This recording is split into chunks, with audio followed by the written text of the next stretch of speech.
بسم اللہ الرحمن الرحیم۔ السلام علیکم ورحمۃ اللہ وبرکاتہ۔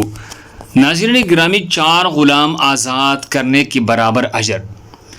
ابو اسحاق نے عمر بن میمون سے روایت کی ہے، کہا کہ جس شخص نے 10 بار یہ ذکر پڑھا وہ اس شخص کی طرح ہوگا جس نے حضرت اسماعیل علیہ السلام کی نسل سے 4 غلام آزاد کیے ہو۔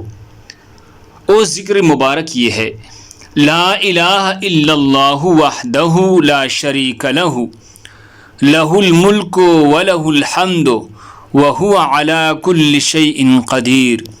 لا الہ الا اللہ وحدہ لا شریک لہ، لہ الملک ولہ الحمد وہو علی کل شیء قدیر۔ اللہ کے سوا کوئی عبادت کے لائق نہیں، وہ اکیلا ہے، اس کا کوئی شریک نہیں، اسی کی بادشاہت ہے اور اسی کے لیے سب تعریف ہے، اور وہ ہر چیز پر پوری طرح قادر ہے۔ صحیح مسلم حدیث نمبر 6844۔ اللہ ہم سب کو اس پر عمل کرنے کی توفیق عطا فرمائی۔ دوسرے مسلمانوں کے فائدے کے لیے آگے ضرور شیئر کریں۔